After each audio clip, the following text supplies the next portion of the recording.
Gracias, Gregorio. Bueno, presente y futuro, ¿no? O sea, no solo hasta ahora yo creo que hemos hablado de la que se nos avecina y hemos intentado decir cómo hemos llegado a donde estamos ahora y esto, bueno, de alguna manera explica lo que tenemos y las razones que nos llevan a decidir y a plantearnos el futuro y la estrategia que tenemos, ¿no? Y bueno, ahora vamos a levantar un poco más la mirada, nos vamos a ir un poco más al sur y vamos a intentar aprender, entender y fijarnos un poco en lo que hacen otras entidades, aunque todos tenemos el mismo objetivo y parece que a todos nos mueven, ¿no?, las mismas normas, pero también los mismos valores o los mismos principios, pues la manera en la que llegamos a cumplirlos o a alcanzar esas metas pues pueden ser muy diferentes, pues porque bueno, las casuísticas, las zonas y las, bueno, las exigencias a veces también varían. Y para eso tenemos con nosotros a Benigno López, que viene de Masesa. Él es licenciado en Biológicas por la Universidad de Sevilla, completando su formación con el Máster de Gestión Empresarial de la Fundación San Pablo, CEU, el Programa de Perfeccionamiento Directivo de la Fundación San Pablo y el Programa Ejecutivo de Gobernanza del Sector Público de ESADE. Pasó un breve tiempo en el Departamento de Botánica de la Universidad de Sevilla y posteriormente empezó en Masesa como responsable de la planta de compostaje de lodos, que valoriza unas 75.000 toneladas al año. Ahora, bueno, después en el área de gestión ambiental, trabajo en el diseño, montaje y certificación del sistema de gestión ambiental bajo la UNE en ISO 14001, que hace hincapié en el desempeño ambiental de los aspectos ambientales más relevantes, pues emisiones, vertidos, residuos, que ya son conceptos que llevan toda la mañana sonando. Y bueno, una vez maduro el sistema de gestión ambiental, pues han ido un poquito más allá y han conseguido que Masesa sea la única empresa de aguas de Andalucía incluida en el registro EMAS. Y en esta última etapa coordina y es el responsable del área ambiental de Masesa, de la empresa, desde la División de Medio Ambiente, que, entre otras cosas, pues coordina actividades como las relacionadas con economía circular, educación ambiental, eficiencia energética e hídrica, así como los temas relacionados con las políticas climáticas y la protección de la biodiversidad en el ámbito de nuestro entorno y competencias, tomando los embalses como referencia en este último punto. Bueno, gracias, Benigno, por venir hasta aquí y cuando quieras.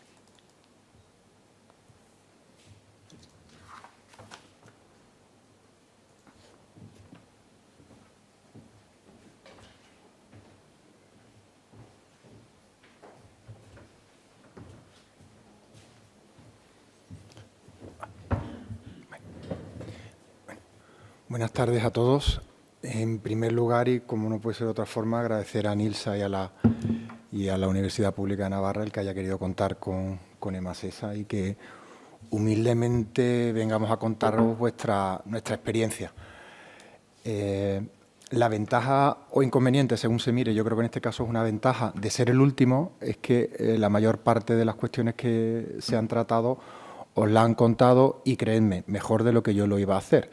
Con lo cual, os voy a contar un poco de manera muy concreta la experiencia nuestra en gestión energética y cómo eso se ha traducido en nuestra política de mitigación al cambio climático con la métrica que tiene que ver con la huella de carbono y que Beatriz al principio de esta sesión también ha explicado y que después Miquel también ha traducido con la experiencia que tenéis aquí, ¿vale? Para que dimensionéis un poco el tamaño de la empresa, es necesario que por lo menos 3 minutos le dedique a qué nos dedicamos en Emasesa y qué tamaño tenemos, porque la escala en el agua es importante.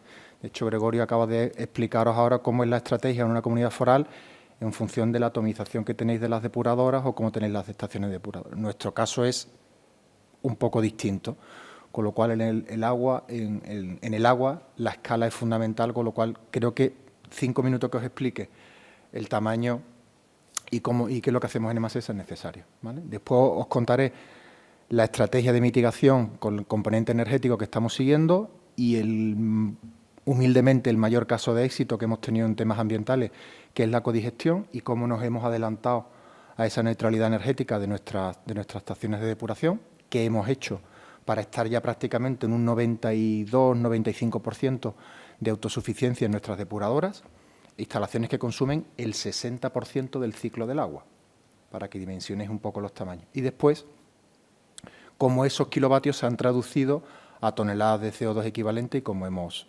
conseguido mitigar, o sea, calcular nuestra huella de carbono y después verificarla por una entidad externa como es, en este caso, como es AENOR.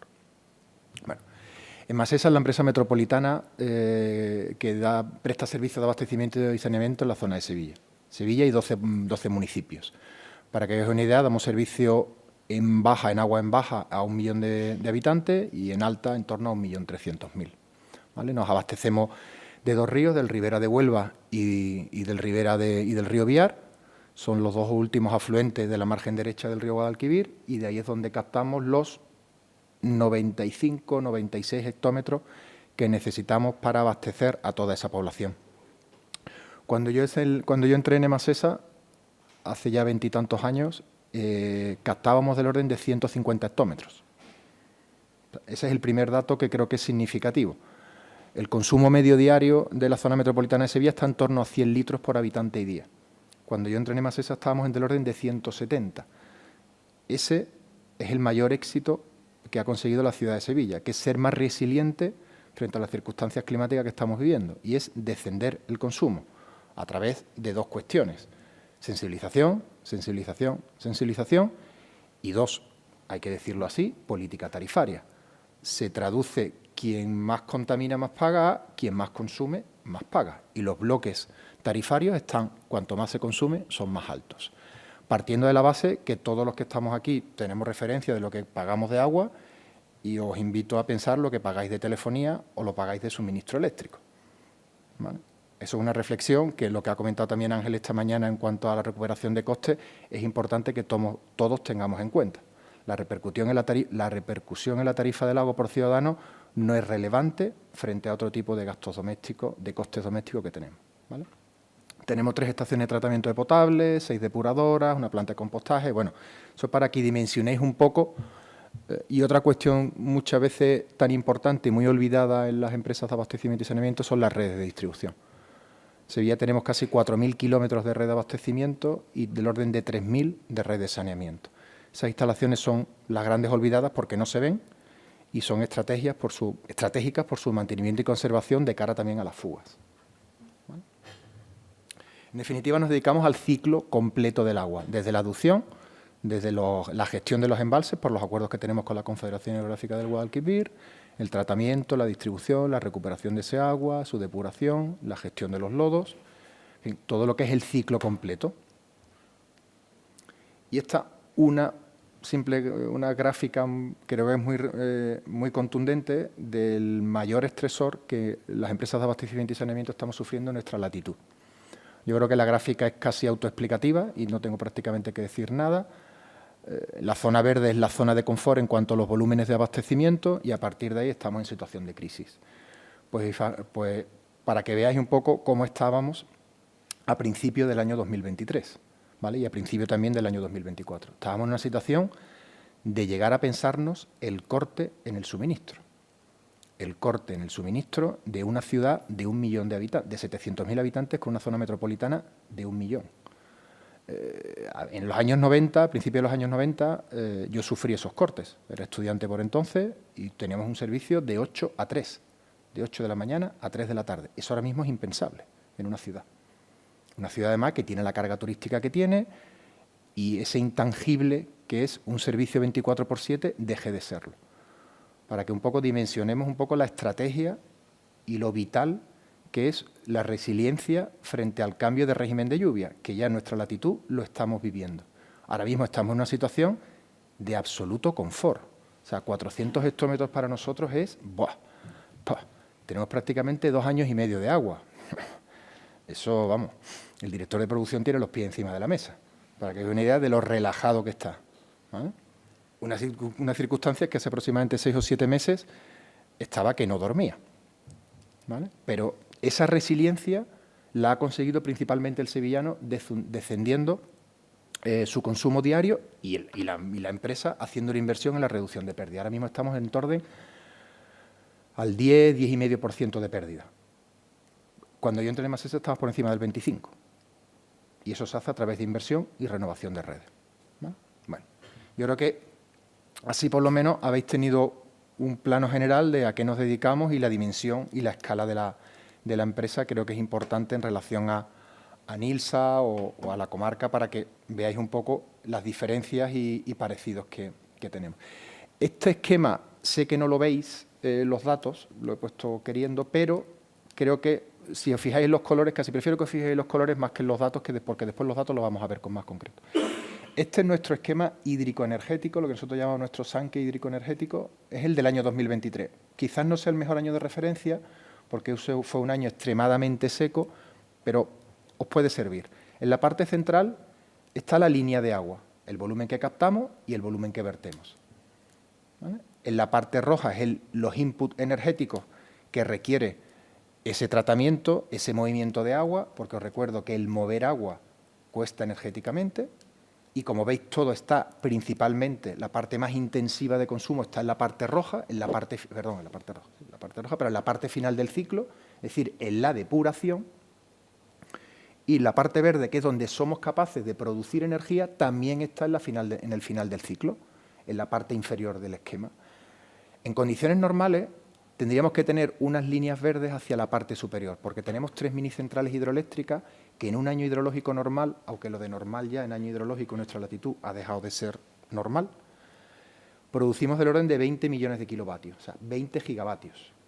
Eso yo creo que ya no lo voy a volver a ver. Yo creo que no voy a volver a ver que nuestras minicentrales vuelvan a producir 20 gigavatios. Pero lo hemos llegado a producir. O sea, llegamos a producir lo mismo en las minicentrales que lo mismo en las depuradoras. Con lo cual, para que os hagáis una idea, nuestro esquema energético es que éramos capaces de producir en torno al 85% de la energía que producíamos, ¿vale? Ese es un poco el esquema, aunque no veáis los números, sí ahora lo vais a ver un poco más de detalle. Este es un esquema, el mismo, pero en porcentaje. Y me atrevo a decir que le sirve prácticamente al 70 o 80% de las compañías de aguas, que se abastecen de agua en alta embalsada, no evidentemente de agua subterránea, ¿vale? Este esquema, el mayor consumo energético, el 60%, está en la fase de depuración, la parte de aducción, captación y tratamiento tiene en torno al 30%, y después la distribución en base a la orografía de la ciudad, en este caso Sevilla es completamente llana, completamente, tiene cota 11, se mueve entre la cota 8 y la cota 11 sobre el nivel del mar, es una ciudad completamente llana, pues la distribución en este caso es relativamente sencilla. En ciudades con otra orografía, pues ahí puede que el porcentaje varíe. En la parte derecha, exactamente igual, ¿vale? Me atrevería a decir también que las flechas de color verde, todas las empresas con cierto volumen son capaces de producir energía de esa forma.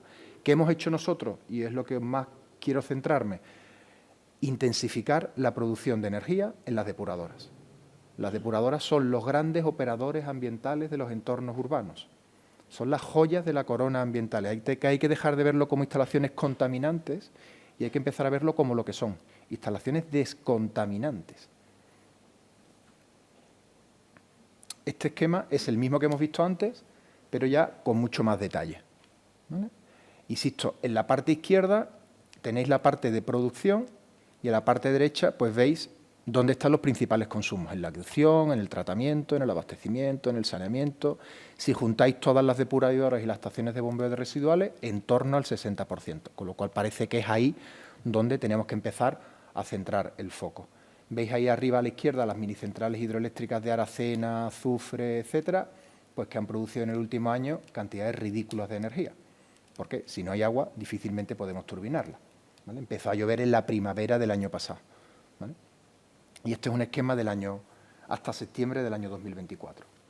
Con lo cual, pues lo que llevamos de año, somos capaces de producir el 65%, 66% de la energía que consumimos. Un año hidrológico normal, repito, estaríamos en torno al 80%, ¿vale? ¿Qué nos hemos dedicado principalmente, como os decía? Porque en cuanto a las minicentrales, hemos hecho un estudio y por más minicentrales que tengamos, igual que los embalses, posiblemente no los vayamos a llenar. Es decir, no se trata ahora de tener más embalses para tener más agua embalsada, sino de ahorrar la que tenemos. Con lo cual, montar más minicentrales para turbinar más agua, pues las cuentas no salen. El periodo de retorno no sale. Energía además que no consumimos, energía que vertemos, porque en los puntos de producción no hay puntos de consumo. mientras que en las depuradoras sí. Con lo cual, energéticamente, económicamente, en cuanto a viabilidad, no tiene mucho sentido. ¿Qué nos hemos centrado? En la parte de la depuración. Ahí es donde hemos puesto todo nuestro empeño y estamos razonablemente satisfechos con lo que hemos conseguido. ¿Vale? Este es el mismo esquema, exactamente igual, del año 2023, por proceso. Yo creo que sería capaz de replicar empresas de cierto tamaño, el Canal de Isabel II, nosotros, Aguas de Valencia, el Consorcio de Bilbao. Prácticamente estamos más o menos en los mismos órdenes de magnitud. Prácticamente muy parecido. Estamos hablando que nosotros consumimos del orden de 50 a 55 millones de kilovatios hora al año. Tenemos una gran ventaja y es que el primer gerente que tuvo esta empresa fue un visionario y instaló la estación de tratamiento en la única zona alta, no es la zona del entorno de la ciudad, a cota 65, con lo cual el agua tratada viene de los embalses a través de gravedad, se trata en la estación de tratamiento que se llama el Carambolo y después se distribuye a la ciudad también por gravedad, con lo cual nosotros en la distribución de agua abastecida no gastamos energía. Eso, si se hace desde el diseño, pues tenemos esa ventaja, ¿vale? Otra cosa ya es las estaciones de bombeo de pluviales y demás, que esa agua sí tenemos que bombearla a las estaciones de depuración de aguas residuales, ¿vale? Ese esquema básicamente es el mismo, os diría que casi todas las instalaciones. Y aquí tenéis el esquema de producción, ¿vale? Este es el del año 2023, veis que en cogeneración hemos sido capaces de producir 22 millones de kilovatios, casi 22 gigavatios, que es el consumo un consumo por una vivienda en torno a 2.000, 3.200, 3.500 kilovatios año. Estamos hablando de 5.000 hogares, prácticamente, 5.000, 6.000 hogares. A 2 personas, 3 personas por hogar, estamos hablando de una población de entre 10 y 15.000 personas, lo que somos capaces de producir en nuestras depuradoras. O sea, es una cantidad bastante significativa.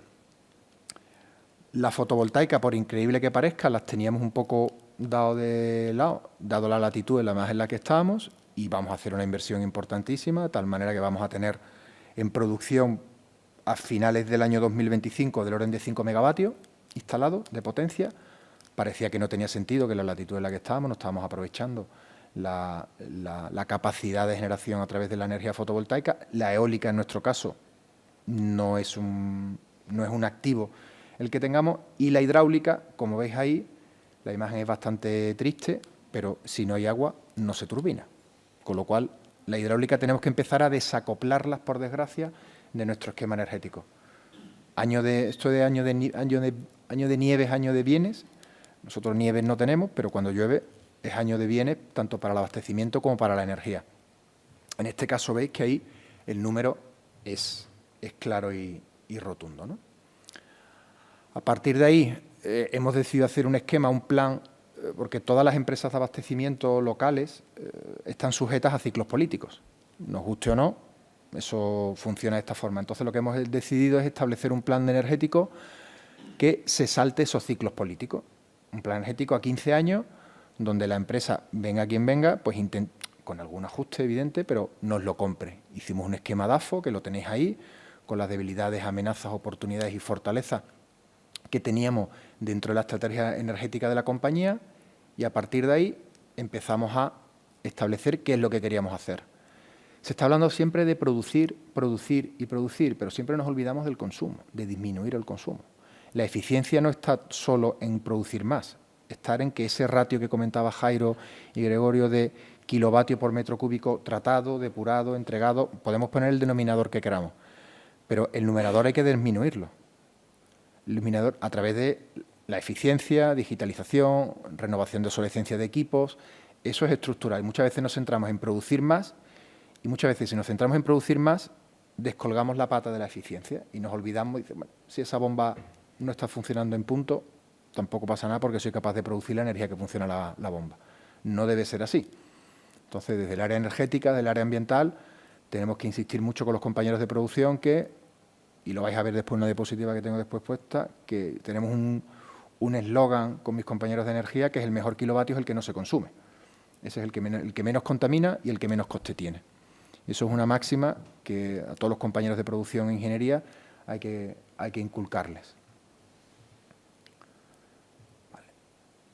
Este es el proyecto que os decía de la parte fotovoltaica, que ahí teníamos bastante margen de mejora. No tenía sentido que no tuviéramos ni 1 megavatio de instalación fotovoltaica instalada en nuestras instalaciones, teníamos bastante superficie. Se nos está planteando la instalación de fotovoltaica en nuestros embalses. Yo ahí, viniendo de donde vengo, con lo que me gusta la limnología, entenderán que la lámina de agua, como yo digo, no se toca. Y no soy partidario de instalar fotovoltaica en los embalses. La calidad del agua de nuestros embalses es muy óptima, estamos en una cuenca muy poco antropizada y no sé si estáis familiarizados con la limnología, sabéis lo que es un disco de Secchi. Un disco de Secchi mide la turbidez del agua. Nosotros en nuestros embalses tenemos 7 metros de Secchi. O sea, es agua, os diría que prepotable. No vamos a... La decisión ahora mismo es no instalar plantas fotovoltaicas en los embalses y seguir cuidando los embalses como las joyas de la corona. Mientras mejor tenga el agua en origen, menos costes de potabilización y más aseguramiento de tu servicio. Tenemos otras superficies en las que instalar superficie fotovoltaica y los embalses, de momento, los vamos a seguir cuidando. Este es otro proyecto en el que tenemos muchísima ilusión porque nos hemos centrado en la depuración, pero la potabilización le cuesta trabajo producir la energía que consume. La depuración le entra carbono y a partir de ese carbono producimos metano y ese metano lo quemamos en motores de cogeneración y producimos energía. Pero el agua potable generalmente viene sin materia orgánica, con lo cual el proceso de potabilización le cuesta más trabajo producir energía, ¿vale? Ventaja que tenemos, lo que llamamos nosotros ahí el salto de la trocha. La trocha es la zona donde se ubica la estación de tratamiento de agua potable. Os decía, está a cota 65, la ciudad a cota 11. Ese salto hidroeléctrico hay que aprovecharlo, ¿vale? Con ese salto hidroeléctrico y cubrir los depósitos que abastecen a la ciudad, seríamos capaces de darle servicio a toda la estación de tratamiento de agua potable y desacoplarla también de la energía externa, ¿vale? Con 4 millones de euros de inversión, que parecen mucho, pero el periodo de amortización, estamos hablando de 8 años. Para un director financiero, un periodo de amortización de 8 años me lo compra el día siguiente, ¿vale? Con lo cual, pues esperemos que en el finales del 2025 seamos capaces también de desacoplar la estación de tratamiento de agua potable y prácticamente ser autosuficientes energéticamente, casi. Andrea, yo tengo la desventaja de lo que me gusta hablar, puedo estar hablando. Entonces, te pido que asertivamente y con toda, me pites un warning cuando tenga que cortar, me lo digas con toda la claridad del mundo, ¿vale? Bueno, dado que Beatriz os ha contado muy bien la parte de huella de carbono, Jairo la parte de energía, Ángel la nueva directiva TARU, quizás me vaya a centrar más en esta parte de la presentación que os traía, del cómo hemos conseguido que las estaciones de depuración de aguas residuales puedan cumplir la nueva directiva de esa neutralidad energética y nosotros no sabíamos los requerimientos que iba a tener la directiva cuando empezamos a hacer esto, pero os diría que casi lo hemos conseguido. Nuestras depuradoras ahora mismo están en torno al 92-93% de autosuficiencia. Son capaces de producir el 90% de la energía que consumen, ¿vale? Y os vais a ver ahora que lo hemos hecho de una manera pues, relativamente fácil. No hemos inventado la pólvora, ¿vale? Pero primero que sí quería mandaros este mensaje, sobre todo los que sois estudiantes y demás, las depuradoras son instalaciones descontaminantes, ¿vale? Tradicionalmente tienen unos trámites de prevención ambiental, de evaluaciones de impacto, etcétera, pero lo que nos dedicamos en la depuración es a descontaminar el agua que nos llega y a devolverla al cauce mucho mejor estado de lo que nos ha llegado y después gestionar todos esos residuos. Son instalaciones emblemáticas desde el punto de vista de la mitigación del cambio climático y emblemáticas desde el punto de vista de la economía circular. No hay instalaciones como esta en los entornos urbanos relacionadas con la economía circular. Como yo digo, en una depuradora no se tira nada, todo se aprovecha de alguna u otra forma, igual que en las plantas de compostaje. Entonces hay que empezar me gustaría empezar a desmitificar ese marchamo que tienen las estaciones depuradoras de instalaciones contaminantes, justo lo contrario, ¿vale? Bueno, ¿qué hemos hecho para incrementar la producción de energía en nuestras depuradoras? A través de la línea de agua, sabéis que llega una cantidad de carbono que vamos extrayendo, como bien ha dicho Gregorio, vamos descontaminando la línea de agua, vamos primero quitando sólidos, quitando arena, quitando flotantes, después en el tratamiento biológico vamos eliminando la parte del carbono y ese carbono a través de un proceso de digestión, en nuestro caso anaerobia mesófila, como está contando antes las compañeras para la parte termófila. De momento nosotros no hemos dado ese salto, no lo estamos pensando, pero de momento no lo hemos dado. A través de un proceso de digestión anaerobia y de estabilización de esos fangos se produce un biogás que tiene un 64-65% de metano aproximadamente, que quemamos en motores de cogeneración, que el calor de los escapes de esos motores de cogeneración lo aprovechamos a su vez para mantener la temperatura mesófila de los digestores y producir energía. Hasta ahí es lo que hacen el 80% de las depuradoras que tienen cierto volumen en España. No hemos inventado ninguna pólvora. Con ese esquema, la estequiometría del carbono, teniendo en cuenta que sale carbono a través de las emisiones en el reactor biológico, otro que se queda en el fango, otro que va a metano en la digestión anaerobia, las depuradoras, el que diga que es más autosuficiente del 65% de esa forma, lo está haciendo de matrícula de honor. 60-65% de autosuficiencia. Es difícil que simplemente por cantidad de carbono que te entra a través de la línea de agua. No puedes llegar a más, por muy bien que tengas ajustados los motores, por muy bien que hagas el proceso de digestión. Pero, ¿y si metemos más carbono? ¿Más carbono cómo? En el caso de Sevilla, tenemos la suerte o desventaja, según se mire, que prácticamente no tenemos carga industrial y la carga que tenemos es agroalimentaria. Entonces, la mayor parte de los residuos de la poca industria que hay en Sevilla es agroalimentario y es rico en carbono. Y en muchos casos, ahora que no nos oye nadie, nos lo tiraban a través de los colectores. Con lo cual, con el nivel de dilución que llegaba a la hora de llegada a la depuradora. Bueno, pues hablamos con esos productores. Oye, ¿y si nos lo lleváis en cisternas? Os reducimos la K, no sé si sabéis la K. La K es la penalización del control de vertido que tienen los industriales a la hora de verter a una instalación pública de saneamiento, de una IPS.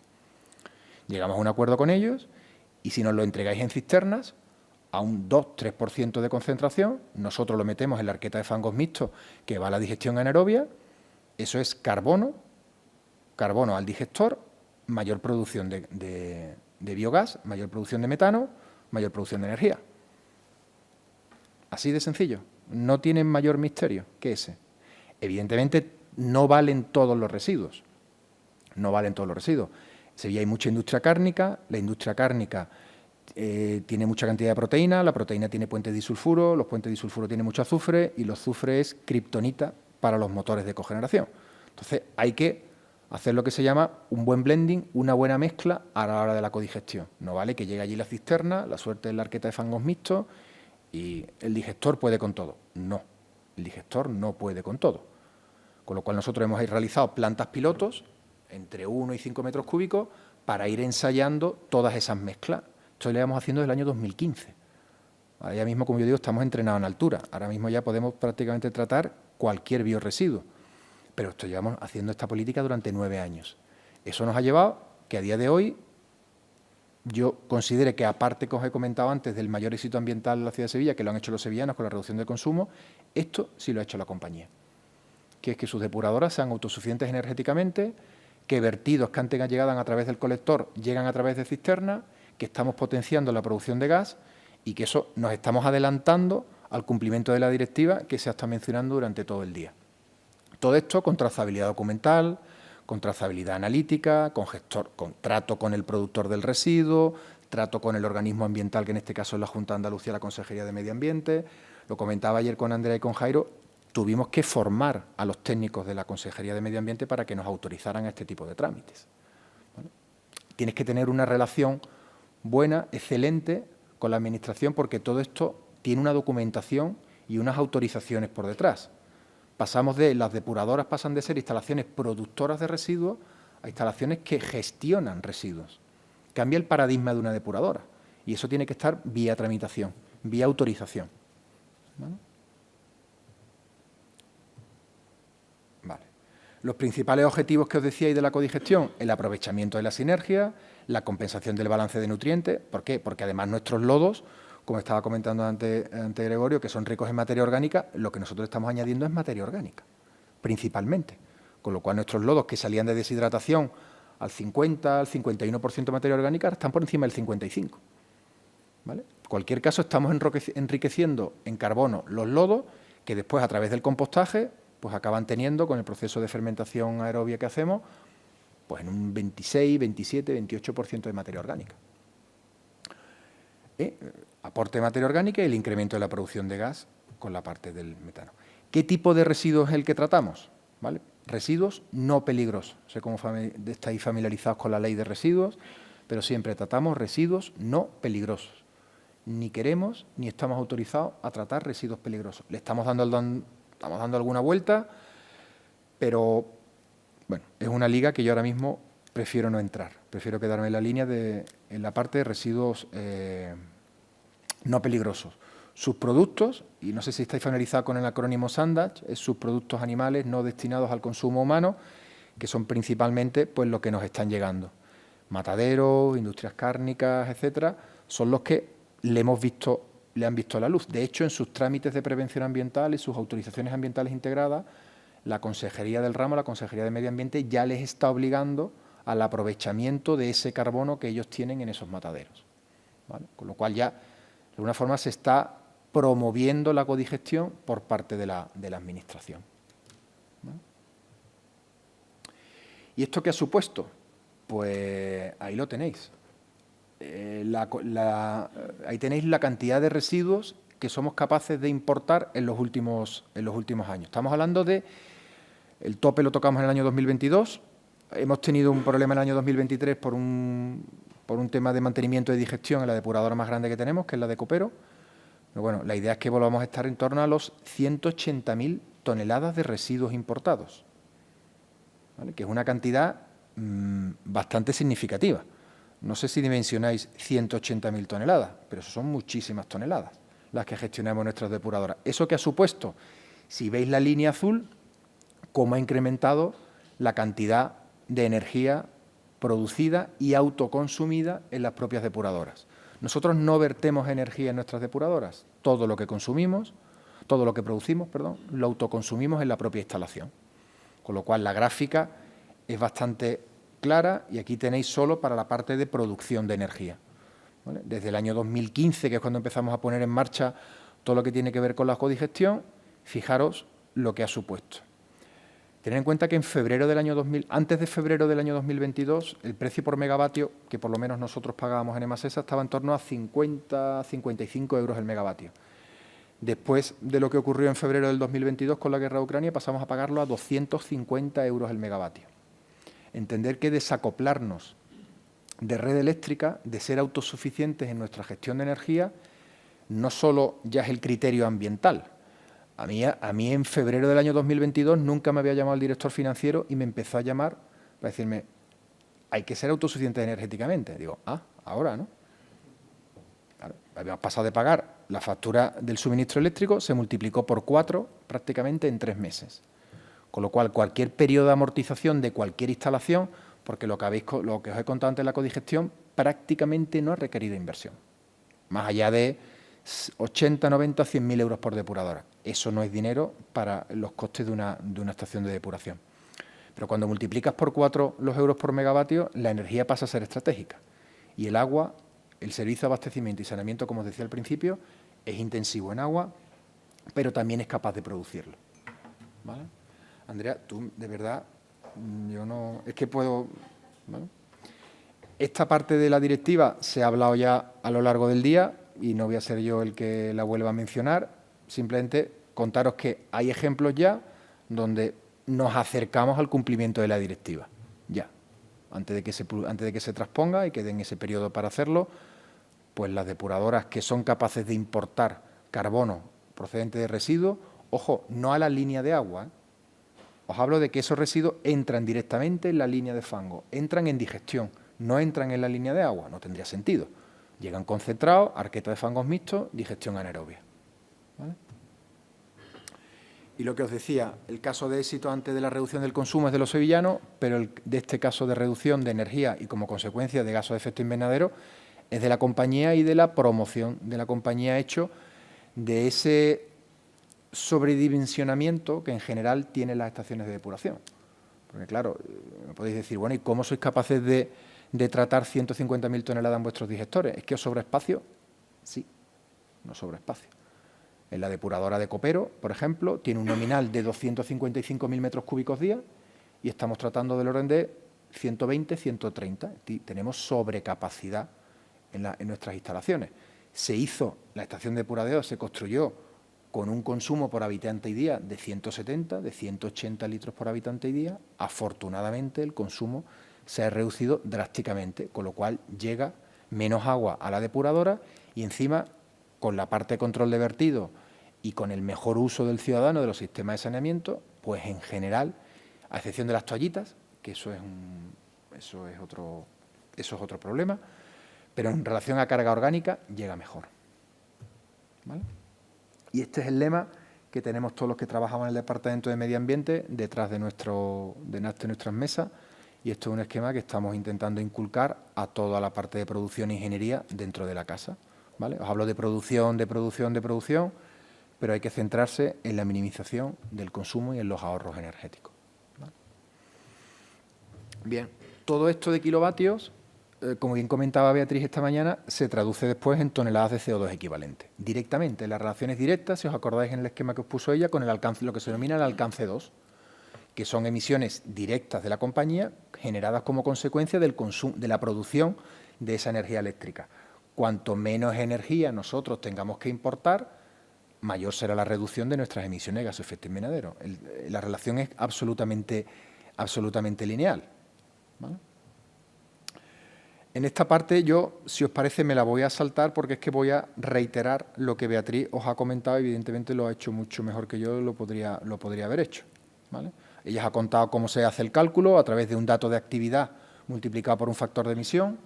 El dato de actividad, como ella bien ha dicho, hay que hacer una buena labor de sistematización del dato, hay que tener bien ordenados los datos, que el dato sea fiable, que esté bien trazado y a partir de ahí hacer una búsqueda del factor de emisión que convierte ese dato de actividad en toneladas de CO2. Y os pongo un caso concreto, el combustible que utilizan nuestros vehículos, ese combustible, esos litros, hay que traducirlo a toneladas de CO2 equivalentes. Hay un factor de emisión que en muchos casos está en la web del Ministerio y otros hay que buscarlo con un poquito más de profundidad.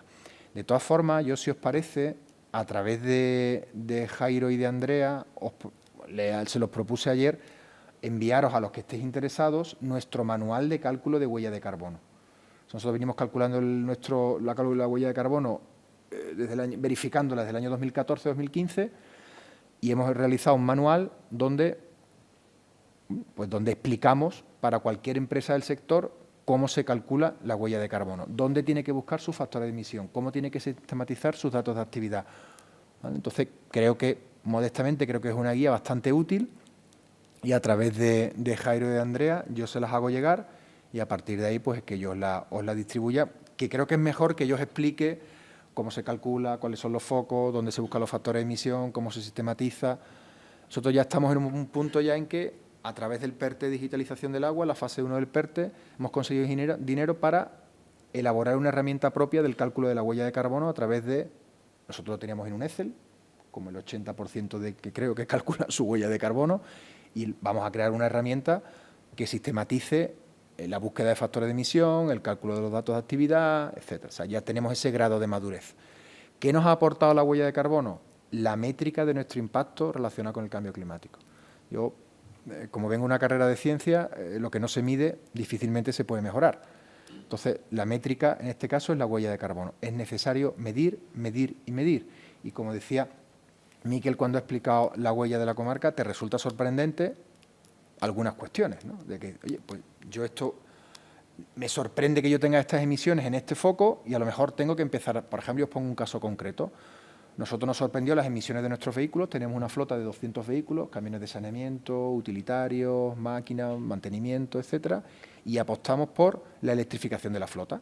Y eso ha reducido ese alcance 1 que os comentaba antes Beatriz, lo ha reducido drásticamente, porque ahora mismo solo tenemos en motores diésel las máquinas de saneamiento, las máquinas que realizan, ya lo habéis visto ahora con la desgracia en Valencia, que realizan la limpieza de la red de saneamiento.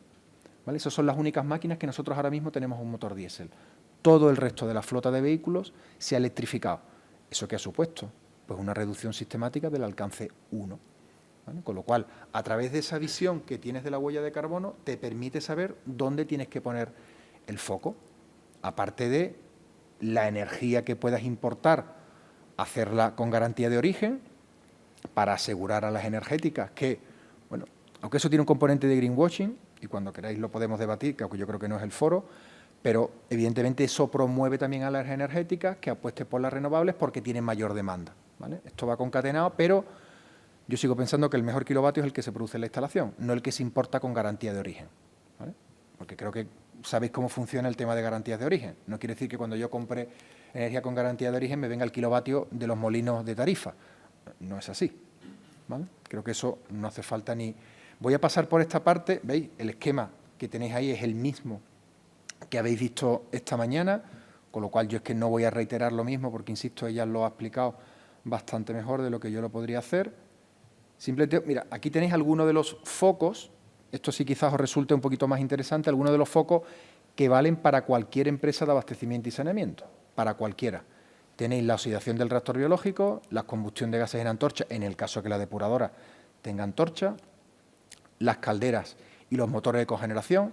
Nosotros ya prácticamente no encendemos las calderas porque la conservación de la temperatura mesófila de los digestores se hace a través de los escapes de los motores de cogeneración, con lo cual prácticamente ya no tenemos emisiones de las calderas. También son calderas mixtas que pueden quemar tanto combustible fósil como biogás.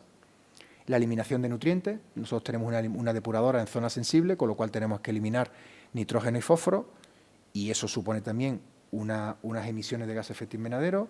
Nuestra planta de compostaje, que ya se ha comentado a lo largo de la sesión del día de hoy. La combustión móvil de nuestros vehículos, que como os he comentado antes, a través de un proceso de inversión fuerte se ha reducido drásticamente. Grupos electrógenos, que todavía tenemos que tener algunos, porque tenemos instalaciones críticas, que una estación de bombeo de residuales pluviales, cuando tiene que arrancar, no puede haber cortes en el suministro, porque si no tenemos un problema de inundación. Fugitivas, que son las menos en los equipos de aire acondicionado, pero que también hay que cuantificarlas, y si las quieres despreciar, tienes que decir por qué las desprecias. Y la combustión de las calderas de agua caliente sanitaria, que entenderéis que eso ya prácticamente en nuestro caso son mínimas. Y las de alcance 2, relacionadas con el consumo de energía eléctrica, como se ha comentado a lo largo del día. Y después otras que eran lo que se denominaba antes alcance 3 y que ahora se denomina 3, 4, 5 y 6, con el transporte de los empleados, y eso lo hemos resuelto con una encuesta de movilidad. Le hemos preguntado a todos nuestros empleados cómo se desplazan a su centro de trabajo, autobús, bicicleta, coche propio, qué recorrido tienen, qué motor tienen, y a partir de ahí hemos hecho el cálculo de las emisiones como consecuencia del desplazamiento de los empleados. Los viajes de trabajo también hay que calcularlos. Bueno, pues a través de las facturas con la agencia de viaje, quién se ha desplazado, cómo se ha desplazado y en qué medio se ha desplazado, y traducir esos desplazamientos en función de que son tren, avión o vehículo, pues a toneladas de CO2 equivalentes, ¿vale? Y la combustión de móvil procedente de la gestión de los lodos, tanto el desplazamiento de los lodos desde la depuradora hasta la planta de compostaje, como después la del compost llevado a aplicación directa. ¿Veis? La frase que os ha explicado antes Beatriz de la huella de carbono es el dato de actividad por el factor de emisión, es exactamente igual. Aquí tenéis algunos factores de emisión, me imagino que a través de Nilsa después llegará la presentación, ahí la tenéis, pero insisto, os voy a hacer llegar el manual, que creo que merece la pena, y toda esta información está. Verificamos nuestra huella de carbono a través de un organismo externo, a través de una norma ISO, que es la 14064, y inscribimos el informe de huella de carbono en el Registro Nacional de Emisiones del MITECO y en el autonómico de la Consejería de Medio Ambiente. Si queréis, junto al manual, os añado también el último informe de las emisiones del año 23, ¿vale? Que lo verificamos en el pasado verano, ¿vale? Y bueno, pues este es el resultado de nuestro cálculo de emisiones. Ahí lo tenéis. Veis cómo la combustión fija de los grupos electrógenos se han reducido drásticamente, y cómo el consumo eléctrico ha reducido también drásticamente. Habéis visto cómo está siendo la evolución de ese tipo de emisiones. ¿Por qué hay un incremento en los motores de cogeneración de motores y calderas? Porque estamos produciendo más energía como consecuencia de los motores y calderas. Ahí hay un componente un poco extraño, es decir, yo estoy contribuyendo al ahorro y eficiencia energética produciendo mayor cantidad de gas, quemándolo los motores, pero desde el punto de vista de mi huella de carbono, ¿vale? El metano, que habéis visto el potencial de calentamiento que tenía antes, que es 30 veces mayor que el CO2, me penaliza, ¿vale? Esto Después en el informe puedes declarar lo que se llaman emisiones de origen biogénico o no, ¿vale? Pero en cualquier caso las tienes que declarar y así gráficamente queda regular. Pero en la realidad después el informe, como vais a ver, se puede ir desgradando cada una de esa información y ya vais viendo que el ajuste ya es más fino. Pero la realidad es esa. Aquí tenéis más información de cómo se calculan las emisiones directas, las indirectas, que ya, es que no quiero reiterarme porque además creo que ya estamos todos un poco cansados y me gustaría, no sé, que hubiera un poco de debate al final, de preguntas a todos los que hemos participado en la sesión. Yo por mi parte, disculpar si he ido, bueno, ha sido 45 minutos, ¿no? O sea que, ¿vale? Muchísimas gracias por vuestro tiempo.